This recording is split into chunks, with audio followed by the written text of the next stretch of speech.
মোহতারাম, আসসালামু আলাইকুম ওয়া রাহমাতুল্লাহ। মহান আল্লাহ আবার আপনাকে সুযোগ দিয়েছে ইসলামী সওয়াল জবাবের মাধ্যমে দেশের মানুষের খিদমত করার জন্য। মহান আল্লাহর দরবারে লাখো শুকরিয়া। আপনার সুস্বাস্থ্য কামনা করছি। হুজুর, আমি জানতে চাই, আজকাল ইউটিউব ও ফেসবুকে কোরআনের বিভিন্ন সূরার 33টি আয়াতের গুরুত্ব তুলে ধরে বলা হচ্ছে এগুলো সকাল সন্ধ্যা পাঠ করলে নানা রকম ব্যাধি থেকে মুক্ত থাকা যাবে। এটা কতটুকু হাদিস সম্মত জানালে উপকৃত হব। ফজলুল কাদের, ঢাকা। না, এটা কোন রকমই হাদিস সম্মত বলে আমার মনে হয় না। হাদিসে তো এমন কথা আছে বলে আমার জানা নাই। সেই জন্য যা কোরআন এবং হাদিসে আমরা পাবো তার উপরেই আমল করব, আর যা কোরআন হাদিস থেকে প্রমাণিত নয় সেগুলোর উপরে আমল করার প্রয়োজন নেই। জি। পরবর্তী প্রশ্ন করেছেন, মুহতারাম আসসালামু আলাইকুম। হাদিসে আসছে বিভিন্ন নবী রাসূলদের সময়েও নামাজ, রোজা ও যাকাতের বিধান ছিল, সেগুলির পদ্ধতি কি ছিল? সেটা তো সবিস্তারে বলা মুশকিল।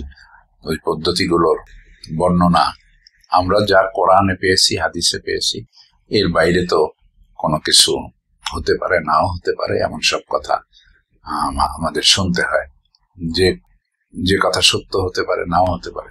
সুতরাং তার থেকে আমরা কোরআন এবং হাদিসে যা পাওয়া যাবে তার উপরে আমল করবো ইনশাআল্লাহ। জি।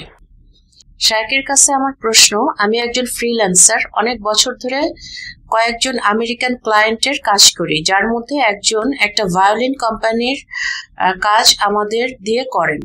অর্থাৎ এতদিন শুধু ভায়োলিনের ওয়েবসাইট বানিয়েছি, কিন্তু এখন সে বিক্রির জন্য আমাদের টিমকে কাজ করতে বলছেন।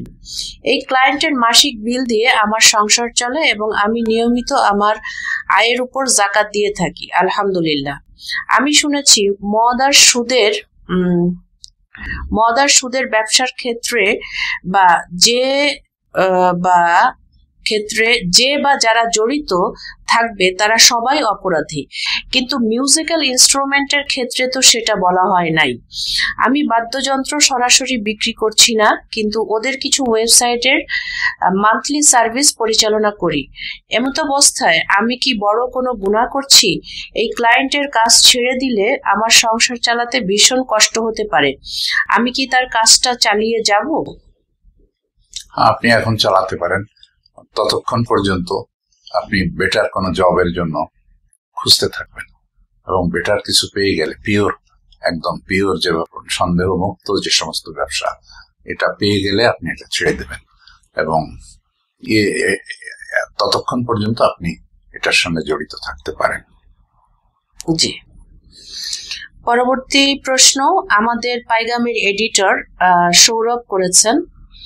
উনি জানতে চেয়েছেন সামুদ্রিক শামুক ঝিনুক খাওয়া যাবে কিনা। আমার মনে হয় এটা হারাম না, এটা খাওয়া যেতে পারে। কিছু মাযহাবী ইখতিলাফ তো আছেই, তারপরেও এই শামুক ওর ভিতরের যে অংশটা খাওয়া হয় এটা হারাম না, এটা হারাম না। জি।